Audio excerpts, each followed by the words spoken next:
Blog Talk Radio.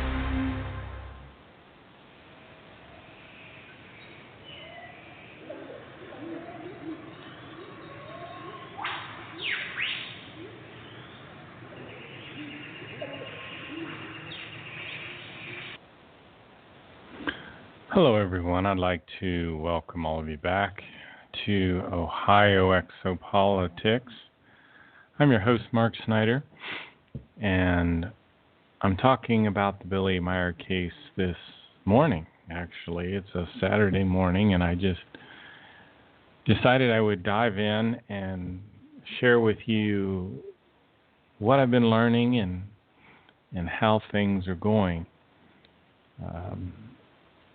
The Might of Thoughts book, and if people have, I guess I always have to be wary of people that are new to the show, people I think also that aren't new to the show, that have heard the information before, sometimes need to reconnect to establish a clear picture in your mind about what's going on here. One of the things that Billy talks about, and I'll tell you who Billy is in a moment, is that we need to learn to clarify our thoughts, because if you clarify your thoughts, they become more valuable to you.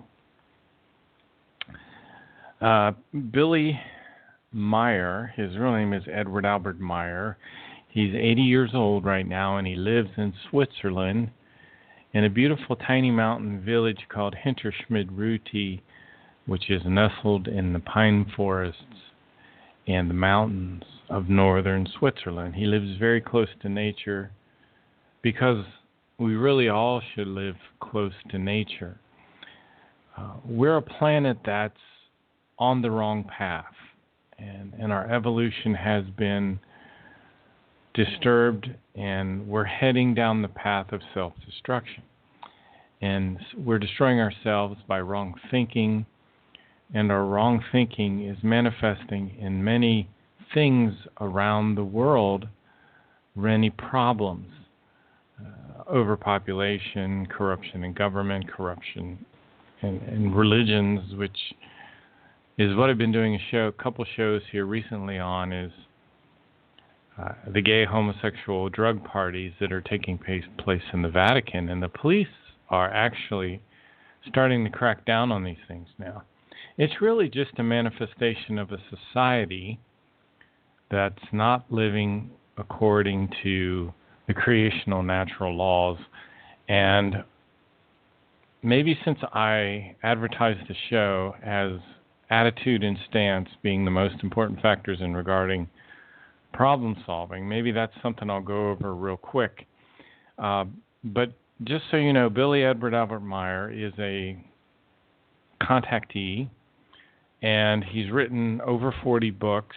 And one of these books that I've been going through, and this is like my sixth time through this book, is a book all about how we control our thoughts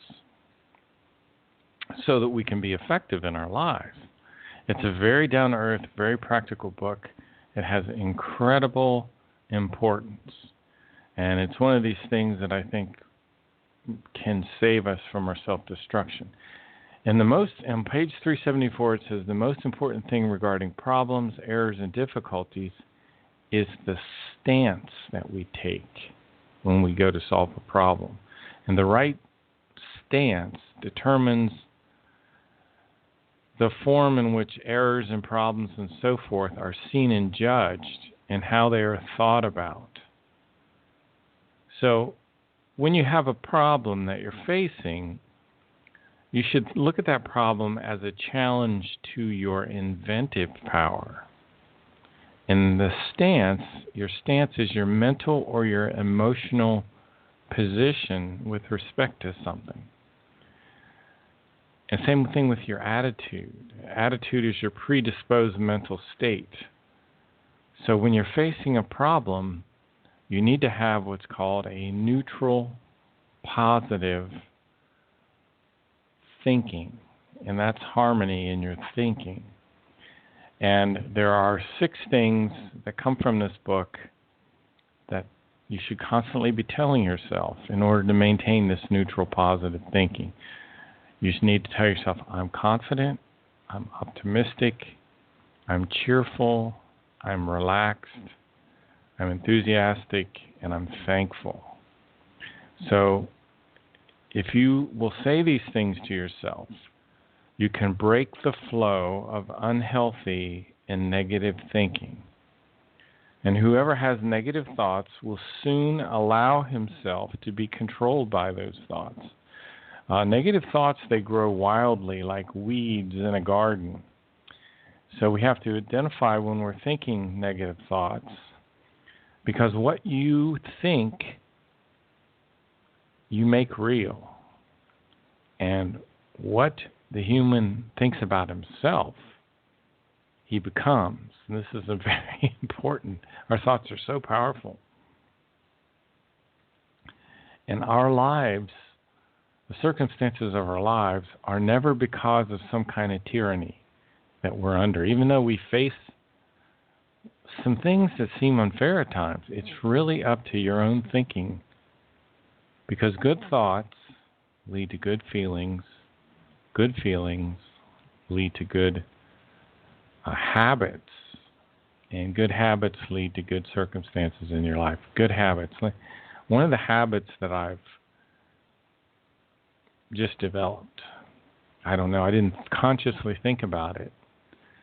It was reading this book every morning, just reading a little bit of this book every morning, and then starting to write down some of the things that it says. And then by establishing this habit, I noticed that I started to finally be able to control my thoughts a little bit better. So whenever you feel the onslaught of negative thinking, tell yourself, I'm confident. Because one of the two aspects that we break down a lot in our thinking is confidence and optimism. And you always need to tell yourself you're confident. Now, why are you confident? So, and this is where we come in with the clarifying our thoughts. And you'll have to fill in your own clarification about why you're confident.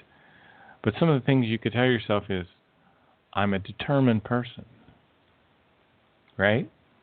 Regardless of what your skill level is, I persevere. I'm determined. So, and that's why I'm confident in myself. If you're a person who has a certain skill level in this area of the problem that you're working on, you say, I've had experience in this area. That's another reason to be confident. So you have to clarify why you feel confident and clarify why you're optimistic. And you need to be telling yourself these things. So we're trying to build confidence and optimism. You should be confident, optimistic, cheerful, relaxed, enthusiastic. Now, enthusiasm is so important. Enthusiasm is you can re-educate your whole self using just the principle of enthusiasm. Enthusiasm will take you from a person who's depressed to a person who's really excited and enjoying his work. And that's what we should be doing.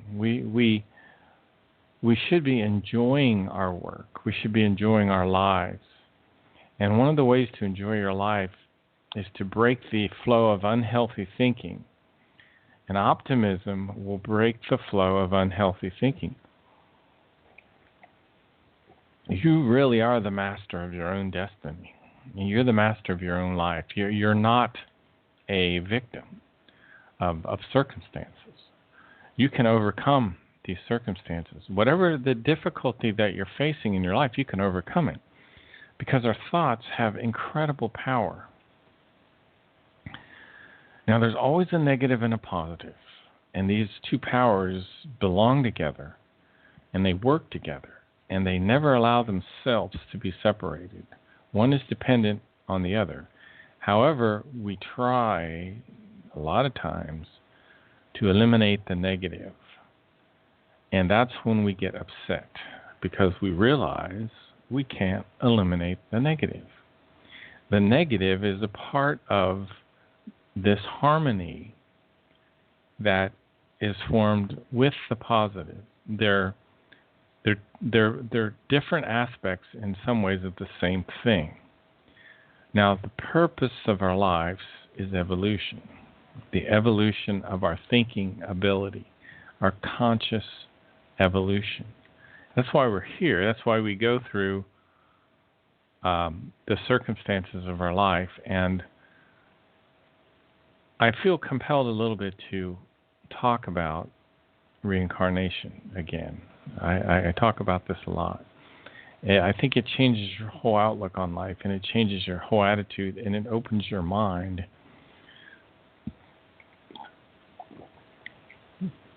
We have in our middle brains, in an area called the superior colliculus, something called the human spirit.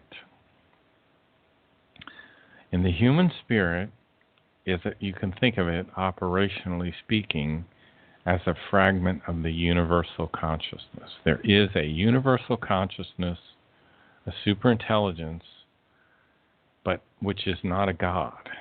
See, our religions have turned it into a heavenly father. It's not a heavenly father. It's not going to save you or judge you or put you in a heaven or a hell. You are the master of your own destiny. You are the smith of your own destiny. You are responsible for the negative, for the success, for the failure of your own life. And your thoughts are incredibly powerful. They are fueled by this human spirit. And the human spirit is literally a fragment of the universal consciousness. So if you think correctly, which is neutral, positive, harmony, your thoughts will have incredible power. Now, there's a guy, and I'm just throwing this out as a strange example of a person who has learned the power of a negative, neutral, positive thinking.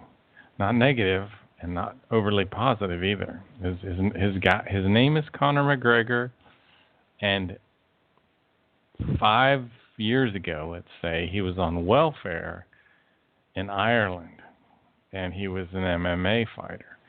Well, and he talks about visualization all the time. He doesn't know what he's doing, but he's doing exactly what the Meyer material is talking about. He has gone from an MMA fighter on welfare in Ireland to an international star in about 5 years.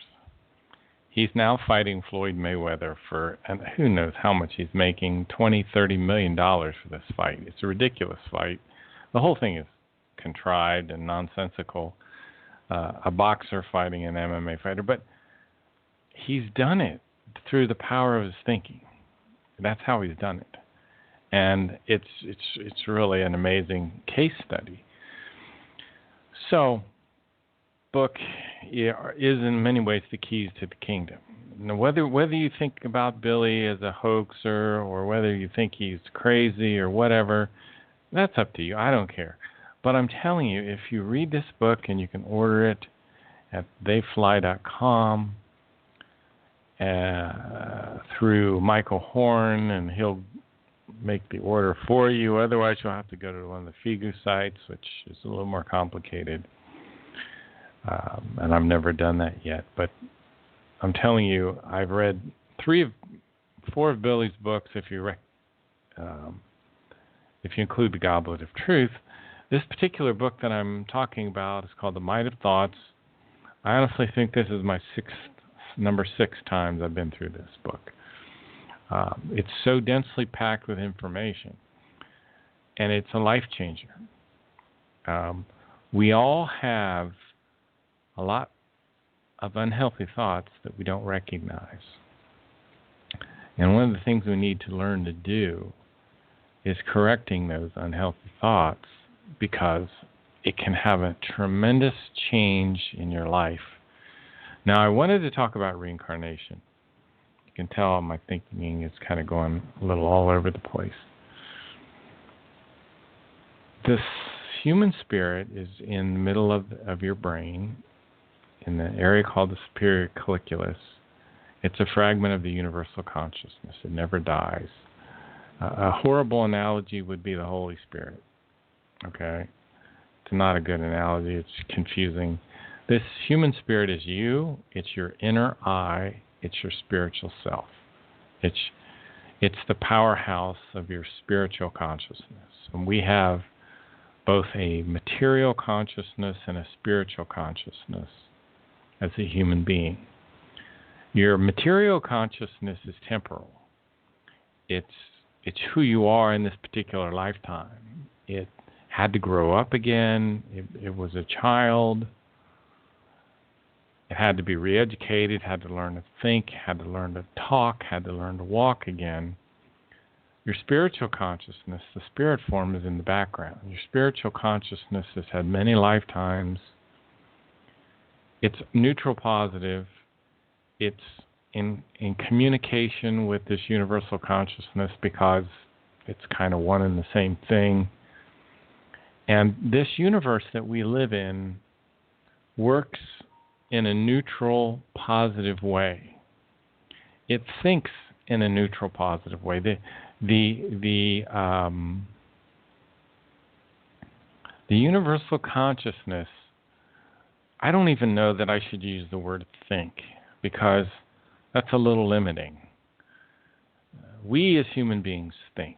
The universal consciousness is the superintelligence. And I think sometimes it's good to talk about this, to try to grasp it to a degree, but we'll never be able to completely grasp it. It has certain principles. There are certain what are called creational natural laws. One of these laws is love. Not this gushy, romantic love that a lot of songs are written about. You know, the guy loves the girl, they break up, he's heartbroken, or vice versa. Love is the highest principle in all creation. And through it, everything exists in absolute logic. Every tiny plant, every tiny animal fulfills its purpose in love. And the incredible splendor of nature is the visible expression of the love of creation. And creation radiates love. And we as human beings can come up against the radiating love of creation at every moment, at every place, all the time if we're open to it. But because we turn away from this radiating love of creation, our lives feel difficult and very hard. And then we start to think in a way that's not healthy. And whoever has negative thoughts will soon allow himself to be controlled by them.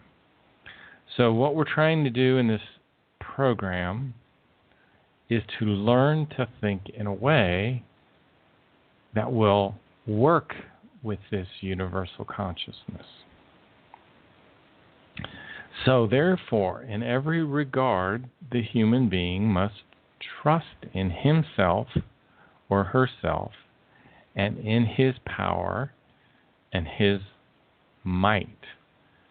And the human being needs to constantly practice being himself or herself and feeling his or her own power, so he can again and again renew himself in what's called our Wesen in the German and his or her powers. A Wesen, the Wesen is a kind of a generic German term that refers to a living, thinking being with a personality. Now, the Wesenheiten, as it's called in the German, is the universal consciousness, for example, is a Wesenheiten. And it doesn't really, although it radiates this magnificent love and creates universes, it doesn't really have a personality the way that we have a personality. It doesn't get discouraged. For example, it has worked 46 trillion years at building this universe. and it never got discouraged. It never got negative in its thinking. It just continued and continued and continued and never stopped. And maybe that's how we should be, because we need to develop this harmony in our thinking. And we need to guide our thoughts away from gloomy, illusionary pictures. And if we do that, then the human being emerges from this procedure, which is visualization, entirely changed, and changed for the better. So feelings must be, your thoughts and feelings must be steered in neutral positives. So whenever doubts surface in any form, they must be regarded as obstacles. Obstacles, only obstacles. Do not clarify your doubts. Don't clarify your negative thoughts. Clarify your positive thoughts. You need to start setting zeals, which are ultimately culmination points for you. And I talked about love there a little bit. And love, we're not talking about an emotional love or a feeling-based love. We're talking about an all-embracing and all-calming creational love that knows no suffering and no pain. So I've done this just by pure luck, I guess you could say, or that I gravitated towards this concept of love in the Meyer teaching. And if you focus on love, and you should recognize that everything in the entire universe is one. So that's where you start to understand this, what love really is. And your consciousness will start to evolve. And you'll start to develop a balance internally instead of an imbalance.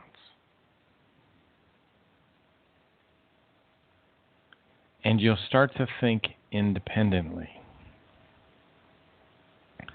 And what do I mean by that? I think that's a concept that people in our day and age have lost, because everyone's thinking, we're allowing ourselves to be brainwashed. There's a very dark elite that control the world, and there's just a lot of people that are lost. And they don't know what to do, and they don't know how to control their thoughts, and we're all that way, really. What a blessing to have information like this. So you can develop your independent thinking, because more and more our thinking is stunted, because we live in a consumer society where everything comes from the television, the radio, the newspapers, the magazines, and the books. And we don't think independently. You don't need someone to tell you what your point of view is. And somehow the prophecies that are in the Meyer material help us to think independently. And if you can learn to think independently, you'll slowly find and recognize the truth. And the truth is that your thinking is very powerful. And your might as a human being is anchored in the power of your thoughts. And the human being truly is the forger of his or her own destiny. And your external circumstances of your life will slowly change the more you practice thinking in a neutral, positive way. Tell yourself, I'm optimistic, I'm confident, I'm relaxed, I'm cheerful, I'm enthusiastic, and I'm thankful. And you'll find it even helps your health. So continually practice this. These are the keys to the kingdom, so to speak. Now, Billy Meyer is an 80-year-old man now, but when he was a very, very young boy, he had some pretty amazing experiences, including, his whole life has been filled with these experiences. When he had just turned 4 years old, on February 3rd in 1941, even farther north in Switzerland, near an area called Boulac, Switzerland. He lived in an area called Niederflachs. I think his address was 1253 Niederflachs. And it was surrounded by two sets of mountain ranges, the Eichen, Moser, and the Bruder Mountains, as well as by forests and wide meadows and fields. And he had a very strong urge at a very young age to learn a lot, and he was guided by Pastor Rudolf Zimmermann, the minister of the Reformed Church of the municipality of Boulac. And Rudolf Zimmermann played an important role in Billy's guidance. So Billy learned at a very young age to look in his own inner and innermost thoughts into his own intellect, into his own reason, and his own contemplation and feelings. And from that he learned self-responsibility, and he started to understand the world of plants and animals and the creational laws and recommendations. And when he was about 5 years old, he started to have a tremendous acceleration in his understanding. Let me read what it says here. It says, "Thus, according to my cognition, however, there was still very much more than only the instructive educational moments in usual learning which an earthling just learns in everyday life from peers, parents, grandparents, and so forth. So I recognized that in spite of my young age, I was a human being like every other human being, only that I could not fit into the ranks of adults because my years of growing up still separated me from them. Therefore, because of this and other things, I long to grow up quickly, indeed, in matters pertaining to the consciousness." So that's where we need to be. We need to grow up quickly in matters pertaining to our consciousness. And that's where this book, The Might of Thoughts, Macht der Gedanken, comes in to play here. He says, just as much as in matters pertaining to body and age, I wanted to grow up. And quickly it became clear to me that I could not turn the wheel of time in order for it to run faster. So it's the same way with your learning this material. You cannot turn the wheel of time faster. You have to plug along day by day, moment by moment, hour by hour, and continue to evaluate your thoughts. Continue to ask yourself, am I confident? Am I optimistic? You should always be confident and optimistic. These are the two things, because what happens is you'll lose confidence. You'll face a problem at work. You're like, I don't know what to do about this, man. This is difficult. And there goes your confidence. So you need to bring your confidence back. You need to say, I am confident. Then you can clarify that. You can say, look what I've solved in the past, or I'm a very creative person, and this is just an opportunity for me to use my creativity. But Billy had this really profound experience on a mild night in May in 1941 at 3 a.m. It was a Sunday night on May 4th. It's etched in his memory. He slept and dreamed that he saw his own body lying asleep in the bed. And he made the observation that he really was asleep, and which caused him to wake up. A little drowsy, he looked out the window, and he saw this clear, starry sky, and he climbed out a lower window in his bedroom. And outside, he sat down on the simple bench which stood against the wall of his house, which his father had built. He could not see the moon, however, the sky was clear and wrapped in a velvety black, and millions of stars shone down from the firmament. For a few moments, I sat there like that and looked up to the stars, while wondering in my thoughts, flying far into the universe. So he's having a little imagination here, like what would it be like to fly out there into the deep cosmos, to the deep universe? And then suddenly, something peculiar happened inside of me, he says, which for the moment irrevocably changed my whole life. Strangely touched, I looked at my hands and my body, and I could only vaguely recognize them.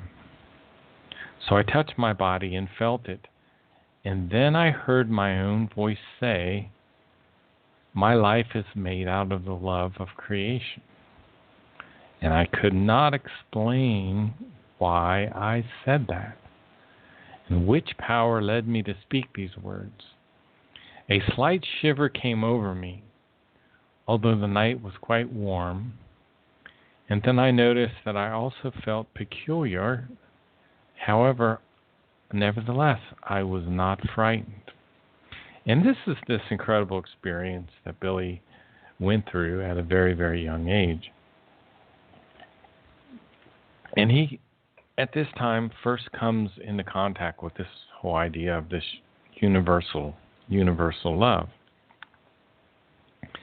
And he puts it this way, he says, everything is created out of the light of love. And then he said, the space between the stars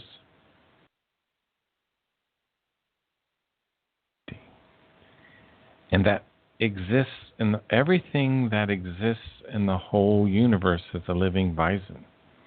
Everything is creation and creation itself. So everything in the universe is one. It's all bound together. And this is something I certainly have not learned and understood yet,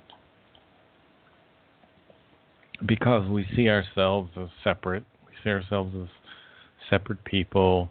And the cat is I'm not the cat. I'm not my cats. I'm not my dog. They're different than me. But in some sense, they're just you. And we're all one in some sense. And he continues here. The words which came from my mouth penetrated deeply into me.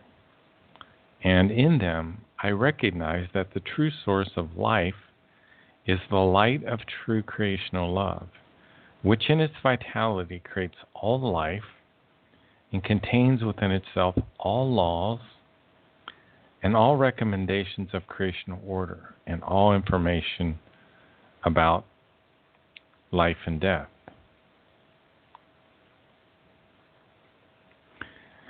So, which brings me back to reincarnation. You have this spirit form, and it's in your middle brain, and it's a fragment of the universal consciousness. Now, most human beings have spirit forms that, and you may be shocked to hear this, your spirit form is probably 4 million years old if you're a typical human being here on Earth. Now, you could even have an older spirit form if you came to the Earth before 12,000 years ago. About 12,000 years ago was the Great War between Atlantis and Lemuria, and our planet was changed in a very dramatic way then. It was knocked off of its axis. And before it was knocked off of its axis, we had no seasons. We just had a beautiful summertime all the time. That's my understanding. And in fact, the North Pole, polar region, was beautiful. It was an area of, trees all over the place with all kinds of fruit all the time. It was like a perfect climate. We lived in literally a paradise before our planet was knocked off its axis about 11,500 years ago, when a gigantic meteor was intentionally slammed into our planet. There were two warring factions, the Atlanteans and the people from Mu. And Mu was this gigantic city in the Gobi Desert. And it also had an underground aspect to it, Agartha Alpha and Agartha Beta, which were connected by these underground caverns. So, according to my information, I can't prove this, but there's a lot of researchers that are on the same path of this, Brian Forrester among others. Graham Hancock, who recognizes that about 12,000 years ago, there was a gigantic catastrophe on our world that was created by human beings that were here from another world. They were just human beings. They weren't gods. They weren't angels. They weren't devils, although they acted like devils sometimes. They almost destroyed this beautiful blue and green world that we have because they were locked in this titanic struggle, because their thinking was derailed, and they weren't in a neutral, positive, equalized thinking. And if we can maintain the harmony in our thinking, we can not repeat this calamity. The Great Pyramid, which is 73,000 years old, according to my information, is standing there as a beacon to us, as the evidence of what we can do with neutral, positive thinking. We can create things that are just beyond our imagination right now. But it's all about your thinking. If you get unbalanced in your thinking, you can become a criminal. You can destroy your whole life and everything in one day by wrong thinking. But you need to make the effort to clarify your thoughts, because identify a good thought first. Say, I am confident. Now let's clarify that thought. What does it mean to clarify the thought? It means to make it less confused and make it more clearly comprehensible. If you're confident, say, I'm confident because I know I want to achieve this goal. I'm confident because I know I'm going to persevere and continue working on this. I'm confident because I know I'm creative and I'm going to continue to look for the solution of this problem. I know I'm confident because I have friends and family that also can help me out in certain places. I'm confident because I just believe in myself. So if you clarify your thoughts, the thoughts become more valuable to you. And that's the important thing. Because if you clarify your thoughts, they become clear, easier to understand. The confusion goes away. The ambiguity goes away. There's a lot of confusion among human beings, and we often live in a state of confusion. And it's because we've had negative thoughts, and whoever has negative thoughts will soon allow himself to be controlled by them. Negative thoughts are incredibly powerful too. And they are just like weeds in a garden. They will grow wildly. So avoid confusion in your life. Think a positive thought and then clarify that thought. It takes effort. It takes practice. It takes patience. But it will lead to a harmonious life. And one of our vocabulary words here is assiduousness. And to be assiduous, to have assiduousness, means that you are persevering and you're meticulous. So we're acting with a purpose, with an intention. We're trying to achieve something. And this is the principle of striving. And striving is one of these creational natural laws.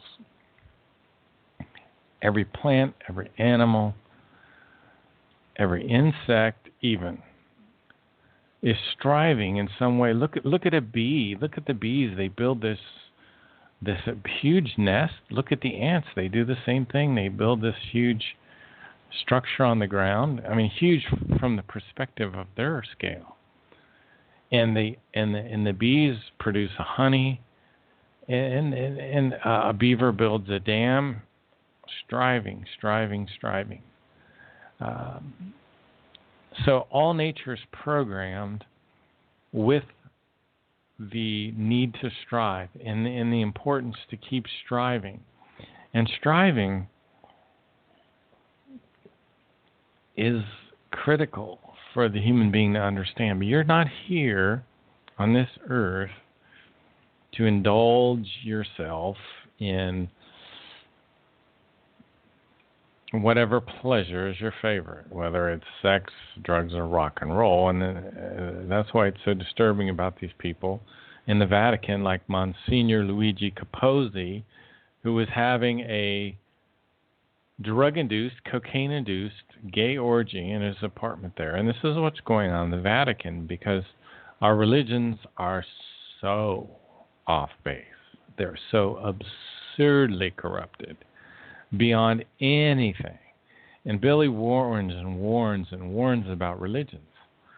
And stay away from religion. If you want confusion, get involved in religion.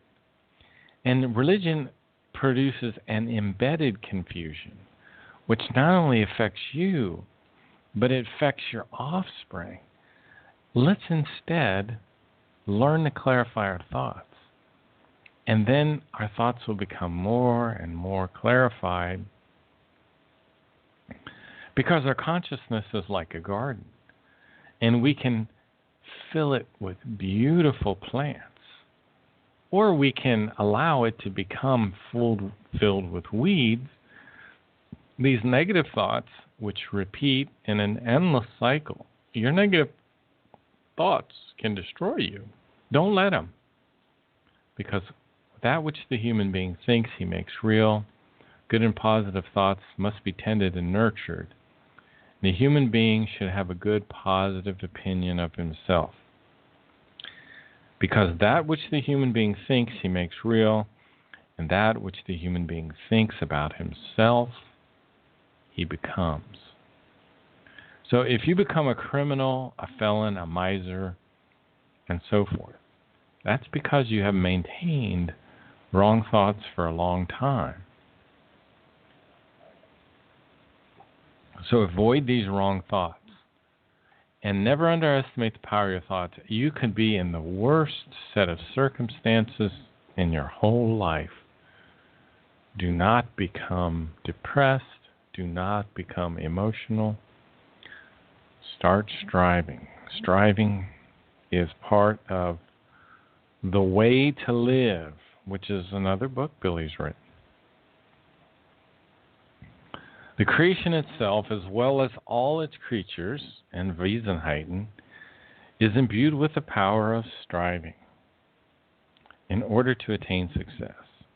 The future progress in that which is higher. Striving is the power of the spiritual as well as the physical. And striving is an incontrovertible creational law. In order to reach through incessant evolution that which is higher and absolutely fully developed, the greatest power in every single Wesen is there to serve the striving. And truthfully, striving is this great and enormous power in itself. So it's really funny because we strive by nature. There are people that are having great prosperity in their life because they didn't even know this principle, but they just lived by it naturally. They just did it. They started doing it, and they went from one thing to another. And they kept striving all the time striving. And they are the successful people in this world. They may be, superstars in athletics, or they may be an architect in the software world, or great scientists. And these are people that have just, their whole nature, their whole life, followed these creational laws, not even knew what they were necessarily, and they've just followed this law of striving. The greatest power in every single Wesen, that's our personality, is there to striving, serve the striving. Truthfully, the striving is this great and enormous power itself. Striving is the law, and means ancient. Striving is an ancient law of all evolution and of all absolutely full development. Striving is the power of your life. It's the sense of progress. If the striving is absent, some life form, then the power of the progress extinguishes, and thereby the sense of life. So if you're at a point in your life where your sense of life has faded away and you really don't seem to have much of a sense of life, look to the power of striving. Look to the power of striving again. Because striving will help you to attract into your life the things that you need. Correct thinking and knowledge is a monstrous power that is able to ceaselessly attract and bring into being everything which the human being thinks and longs for. So the whole idea that the religions teach now, they teach this notion of a God, a Heavenly Father. There is a superintelligence, but you are in charge of your own life. You really choose your own destiny every moment of every day through your striving, through your focus. And that's where your inner freedom comes. Another thing that this teaching, what we're doing is talking about the spiritual teachings. It gives you inner freedom. And if you have and follow the spiritual teachings, you will have an inner freedom. If you don't follow the spiritual teachings, you will have an inner negative state of inner imprisonment, and you will be a slave to your own thoughts, and you'll create bad circumstances in your life by default. It's because of your unconscious and subconscious thoughts. So you have the power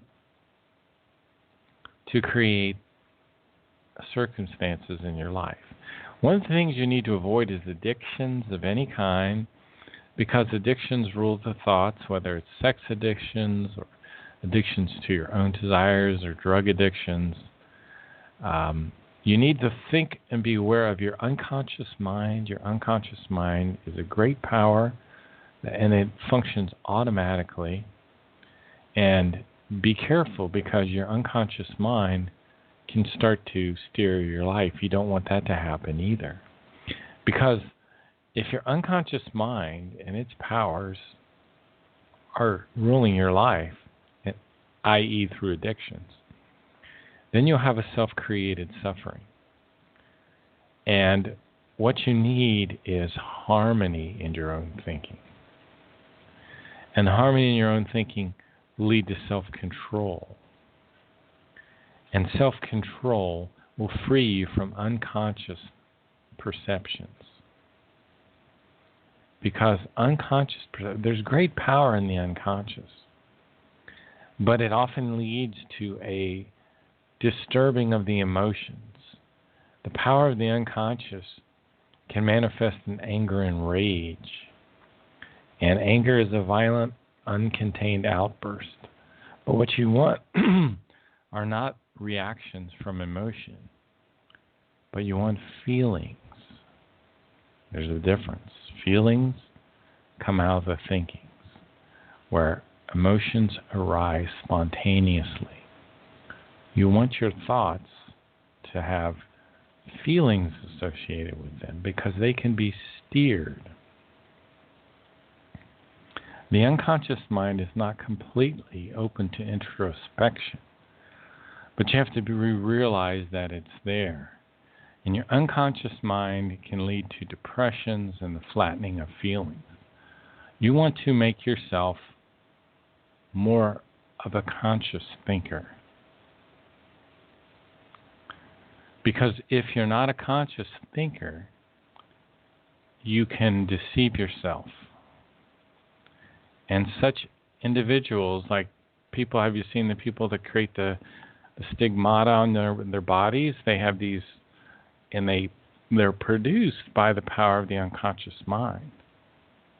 And the automatic thoughts are one of the biggest problems because they are unconsciously tended and nurtured. You want to make everything conscious as possible. And constantly focus your thoughts. Say to yourself, I'm confident, I'm optimistic, I'm relaxed, I'm cheerful, I'm enthusiastic, I'm thankful. Don't let your unconscious mind lead you. Do not drift, because unconscious thinking can be learned. You'll create synapses in your brain from these unconscious thoughts, and it can negatively affect your health. It can affect your appearance. You will be enslaved by your unconscious thoughts. The conscious mind identifies information. It compares information. It does analysis. Conscious mind makes decisions. The unconscious mind can lead you down a very dark path. So set clear zeals, which are kind of like culmination points, and strive towards these things. Unconscious things can occur. Free yourself from your unconscious selfishness, and because this selfishness will degenerate into extremes, you'll be very immoderate. You want to focus more on a magnanimous level. You want to be generous. You want to be forgiving. You want to be more intellectual and less focused on emotions. And you know what? Dreaming is a good thing. Visions, fantasies are very good. These can be steered into positive areas. And the dreamers, the visionaries, are the people that bring prosperity to all of us. But do not let your thoughts to drift on the ocean of life. Steer those thoughts. Be confident, be optimistic, be cheerful, relaxed, enthusiastic, be thankful. And optimism is very, very important. It's hopefulness, it's confidence, it's a mental attitude, it's a worldview. Optimism positively affects other people. Optimism remains consciously hopeful despite all of the difficulties that it may face. So this learning how to think is incredibly important. It's the key to your happiness in life. It's the key to your success in life. Understanding these principles is dramatically very, very important. Remember, your spirit form is very ancient. It lives in the center of your middle brain in an area called superior colliculus. It reincarnates into new physical bodies, and you get a new personality with each lifetime and a new material consciousness with each lifetime. And programmed into your subconscious are the evolutive values of your previous life. And that's where you were in terms of your evolution in the last life. And you will be impulsed by your subconscious. And those impulses will steer and guide you into what you should be doing on a daily, moment-by-moment basis. Learn to be guided by that inner self. Your inner spiritual I is the real you. It will never send you down the wrong path. So you need to be thinking good thoughts, because good thoughts lead to good feelings, and good feelings lead to good circumstances in your life, because you'll produce good habits. You see, if you don't steer your thoughts, you'll produce bad habits in your life. And these bad habits start to take over. That's where we get addictions, whether it's smoking, drinking, sex, pornography, whatever. Choose your own poison. These are things which will pull you into degeneracy. You'll degenerate your body and your mind with these things. So we're looking for an internal harmony which will lead to a evolution of our consciousness. And striving is one of the greatest ways to achieve that evolution. If striving is absent in some life form, then the power of the progress extinguishes. So we want to avoid that, because that will also extinguish your sense of life. Striving is the real nature of the human being.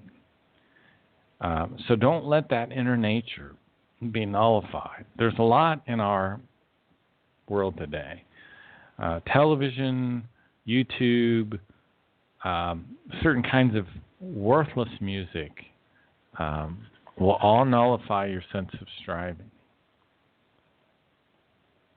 And if you're feeling like you don't have a place in this world anymore, it's because your striving's been undermined. You may have to go through a incredible accelerated stage of striving. I've gone through these. Boy, it's crazy. You'll be like working 70 hours a week. It's like every moment of your life is focused on working towards some goal. It's very, very challenging. Sometimes we have to go through those stages. So you can become displeased or suicidal if you're not striving. If you're in one of those times of your life where you're supposed to be totally focused in your striving, but you're not, you can become suicidal. Be very, very careful. If striving of humanity were to stop, to collapse, if no person was striving, the entire world would collapse in the chaos, and it would be the end of our society. Without striving, there is no life. Without life, there is no striving. Without life and striving, there would be no evolution. So everything is evolution, everything is striving. And in order to make your striving enjoyable, you have to master your thought. You need to be confident. You need to be optimistic. You need to be relaxed. You need to be cheerful. You need to be enthusiastic. And you need to be thankful. You've been listening to Ohio Exopolitics. I'm your host, Mark Snyder. Have a great day.